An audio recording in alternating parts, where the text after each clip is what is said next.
તો ભાજપમાં વિવાદ થતા જ ગેલમાં આવી ગઈ છે કોંગ્રેસ. કોંગ્રેસ નેતા પરેશ ધાનાણીએ સોશિયલ મીડિયા એક્સ પર પોસ્ટ મૂકીને ભાજપની ચૂટકી લીધી. ધાનાણીએ ટાંક્યું કે કમલમે થઈ રહ્યો છે કકડાટ. હાથમાં દૂડી, તીડી અને પંજો લઈ 3 એકા સાથે તિખારા કરનારા હવે રાજકોટથી બિસ્તરા પોટલા ભરવાની તૈયારી કરી રહ્યા છે. રોષની આંધી હવે રાજ્યના સીમાડા વટીને રાષ્ટ્રવ્યાપી બની રહી છે.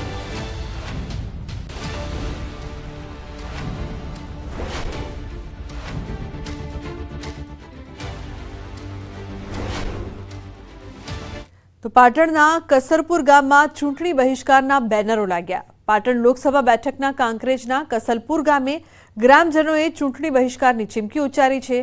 છેલ્લા 15 વર્ષથી રોડ માટે ગ્રામજનોએ અનેકવાર રજૂઆતો કરી છતાં નિરાકરણ નહીં આવતા ચૂંટણીનો વિરોધ કર્યો છે. ગ્રામજનોએ રોડ નહીં તો વોટ નહીંના બેનરો લગાવીને ચૂંટણીનો વિરોધ કર્યો. પાટણમાં ચૂંટણી બહિષ્કારને લઈને રાજકીય ગરમાવો થયો.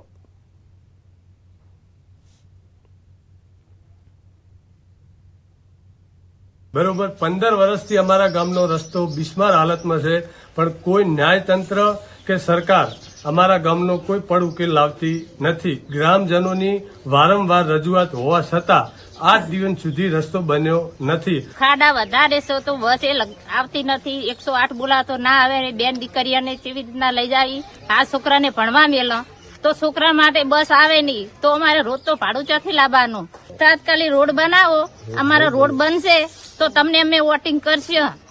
તો અમારે રોડ નહીં બને તો વોટિંગ નહીં કરે. અમારા ગામમાં જે રોડ બિસ્માર હાલતમાં પડેલો છે એનો કોઈ નિર્ણય આવતો નથી અને વિદ્યાર્થીઓને દવાખાને જવા બદલે કોઈ સાધન આવતું નથી. તો એનો જે તે નિર્ણય લાવો. કદાચ રોડ ના બને તો અમે ચૂંટણીનો બહિષ્કાર કરેલો છે. તો અમારું ગામ પાટણ સંસદ વિભાગમાં આવેલું છે. તો એ લાગતા વળગતા અધિકારીઓ એની નોંધ લેવી અને જે તે ઉકેલ લાવો. તો ગુજરાત કોંગ્રેસના ઉમેદવારોને એમની પસંદના સ્ટાર પ્રચારકો મળશે. પ્રદેશ કોંગ્રેસે ઉમેદવારો પાસે એમના ગમતા પ્રચારકોનું લિસ્ટ માંગ્યું. પ્રદેશ કોંગ્રેસનો પ્રચારકોને થોપી દેવાના બદલે ડિમાન્ડ મુજબ આપવાનો વ્યૂહ જે તે લોકસભામાં પ્રચલિત અને અસરકારક નેતાની ઉમેદવારો કરશે ડિમાન્ડ. તો કેટલાક ઉમેદવારોએ ગુજરાત કોંગ્રેસ ખાતે સ્ટાર પ્રચારકની માંગ કરી.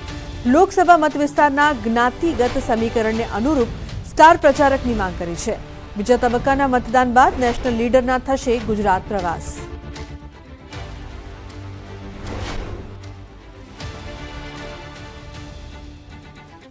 તો સુરેન્દ્રનગરમાં આજે તળપદા કોળી સમાજનું સંમેલન મળશે. ટિકિટ અંગે તળપદા કોળી સમાજમાં ભારે રોષ છે. લીંબડીમાં મળનારા સંમેલનમાં સમાજના આગેવાનો હાજર રહેશે. ભાજપે ચુવાડિયા કોળી સમાજના ઉમેદવારને આપી છે ટિકિટ. તો ચુવાડિયા કોળી સમાજમાંથી ટિકિટ, તળપદા કોળી સમાજમાં નારાજગી. સંમેલનમાં આગેવાનો કોઈ નવા જૂની કરે તેવા એંધાણ. અગાઉ પણ સુરેન્દ્રનગરમાં જિલ્લા સમસ્ત તળપદા કોળી સમાજની બેઠક મળી હતી, જેમાં તળપદા કોળી સમાજ અપક્ષ ઉમેદવારી કરે તેવી વાત કરાઈ હતી. બેઠકમાં ભાજપ અને કોંગ્રેસ બંને પક્ષના કાર્યકરો પણ હાજર રહ્યા હતા. સાથે પૂર્વ સાંસદ સોમા પટેલે પણ ચૂંટણી લડવાની ઈચ્છા વ્યક્ત કરી હતી.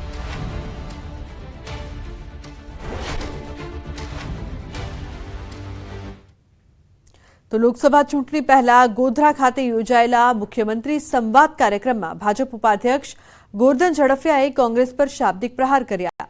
ગોરધન ઝડફિયાએ ચૂંટણી એક પર્વ છે જેનો ઉત્સાહ દરેકમાં હોવો જોઈએ. લોકસભા ચૂંટણીને લઈને તમામ કાર્યકર્તાઓને આગામી સમયમાં કામગીરીની રૂપરેખા અંગે જાણકારી આપી હતી. દરેક બૂથમાં ઘેર ઘેર 150 ઝંડા લગાડવા તથા રામનવમીએ તમામ મંદિરમાં મહાઆરતી અને પ્રસાદ વિતરણ કાર્યક્રમ યોજવાનું આહવાન કર્યું હતું.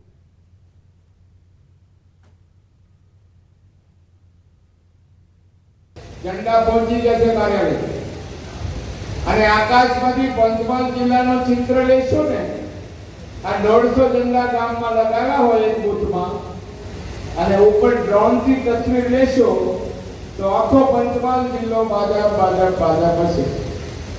અને તેને ઘરે ઝંડો લાગ્યો હોય ને ત્યાં બીજો જાતા પદ ઉપડશે નહીં. અને ઝંડો લગાવનારો કાર્યકર્તા એ અમારો પ્રાણ છે. કારણ કે બધાની સામે લડીને ગામમાં પોતાના ઘર ઉપર ઝંડો લગાવે છે. આ હું ભારતીય જનતા પાર્ટીનો કાર્યકર્તા. 14 પહેલાનું ભારત દુનિયામાં ક્યાંય પણ જાઓ તો ભારતને કેવી રીતે ઓળખે? મદારીઓનો દેશ, ભિખારીઓનો દેશ. હિન્દુસ્તાનના આઝાદીના 7 દાયકા પછી વિશ્વમાં ભારતની આબરૂ કોઈએ વધારી હોય તેનું નામ છે નરેન્દ્રભાઈ મોદી. તો દ્વારકામાં એજ્યુકેશન ઇન્સ્પેક્ટર તરીકે ફરજ બજાવતા વિમલભાઈ કિરતસાતાનું હાર્ટ એટેકથી મોત નીપજ્યું છે. દેવભૂમિ દ્વારકામાં જિલ્લા શિક્ષણ અધિકારી કચેરીના વર્ગ 2 કક્ષાના વિમલભાઈ કિરસાતાને હૃદયરોગનો હુમલો આવતા ખંભાળિયાની ખાનગી હોસ્પિટલમાં સારવાર માટે લઈ જવાયા હતા, જ્યાં તેમનું મોત નીપજ્યું. શિક્ષણ જગતમાં તેમના મૃત્યુથી દુઃખની લાગણી પ્રસરી છે.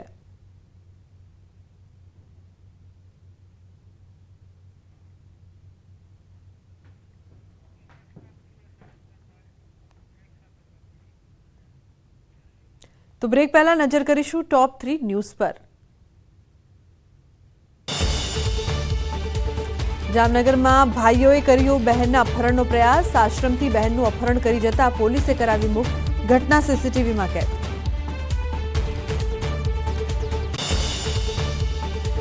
અમદાવાદમાં એસટી બસના ડ્રાઈવર અને કંડક્ટર પર હુમલો. ફક્ત રિક્ષા ખસેડવા કહેતા 3 લોકોએ કર્યો ખૂની હુમલો. ડ્રાઈવર કંડક્ટર સારવાર હેઠળ.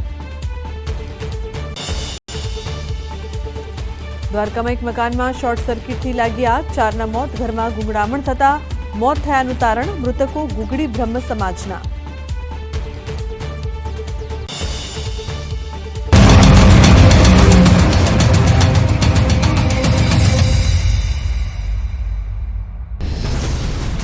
ગારિયાદર અને મહુવા છે એ 2 સીટથી ડર લાગે છે.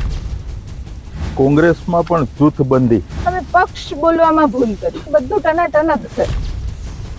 સાસરે જતા રહ્યા છો, હવે પિયરમાં ચૂંટણી લડવા આવ્યા છો, મામેરું લેવા આવ્યા છો ફરીવાર.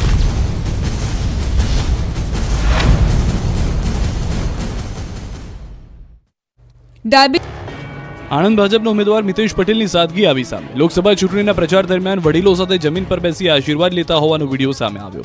ભાજપે જાહેર કરેલી પ્રથમ યાદીમાં આણંદ બેઠક પર મિતેશ પટેલને રિપીટ કરાયા. સરળતાથી પ્રજા સાથે રહેતા મિતેશ પટેલના પ્રચારમાં આત્મીયતાના ભાવ છલકાયા. આ તરફ રાજ્યમાં પડોશમાં આવેલા સંઘ પ્રદેશ દમણ દીવ લોકસભા બેઠક પર પણ ભાજપ કોંગ્રેસના ઉમેદવારો પ્રચાર મેદાનમાં ઉતર્યા. માત્ર 1,32,000 જેટલા મતદારો ધરાવતી આ નાની લોકસભા બેઠક પર ભાજપ કોંગ્રેસ અને એક અપક્ષ ઉમેદવાર વચ્ચે પ્રતિષ્ઠાભર્યો જંગ ખેલાશે. ભાજપે આ વખતે દમણના વર્તમાન સાંસદ અને લાલુભાઈ પટેલને સતત 4થી વખત ટિકિટ આપી ચૂંટણી જંગમાં ઉતાર્યા છે. તો બીજી બાજુ કોંગ્રેસે દમણ દીવના કોંગ્રેસના પ્રદેશ પ્રમુખ કેતન પટેલ કોંગ્રેસના ઉમેદવાર તરીકે ચૂંટણી મેદાનમાં ઉતારી ચૂક્યું છે.